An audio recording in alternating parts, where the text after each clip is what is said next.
And we continue to follow that developing story. This is the moment officers arrived on the scene last night, and the details that we've learned today are tough to hear. I'm Greg Warman. I'm Darlene Jones. That may be an understatement. It really is disturbing what the sheriff laid out today. It happened off County Road 15A, just north of DeLand. Channel 9's Demi Johnson is live in the neighborhood. And Demi, Sheriff Chitwood says the boy was simply riding his bike. Yeah, Darlene and Greg, I know you guys are both parents, and I have a niece right around the same age as this little boy, and I just cannot begin to imagine what this family is going through. The sheriff says it's not clear what caused the dogs to become violent or why they attacked this little boy and not his friend, but all of this happened at these mailboxes you see just over my shoulder. You can see this is a gated community, and the dogs actually live in a house outside of this neighborhood, but the sheriff says it's not the first time they've wandered here. Get back! Get back in your yard! Get back in there! These are the dogs deputies say brutally attacked a little boy Monday evening.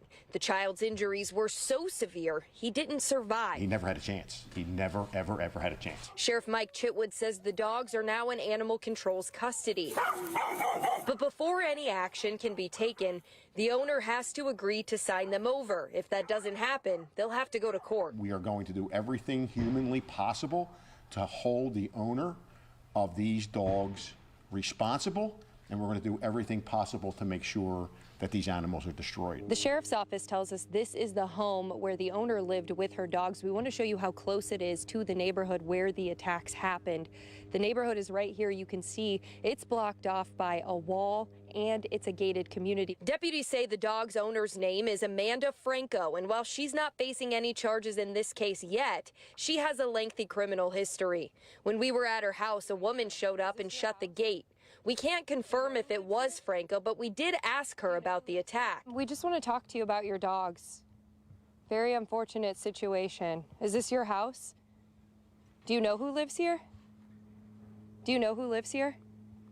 Neighbors told deputies several other stories about the dogs being aggressive and wandering through the neighborhood, but animal control has never received or responded to any calls related to them. We strongly encourage anybody who is observing an animal that is stray or observing a nuisance animal or aggressive animal to report it to us.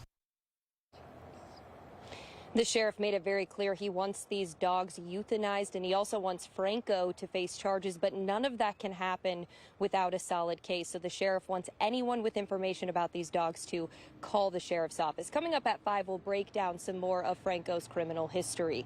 Live in Volusia County, Demi Johnson, Channel 9 Eyewitness News.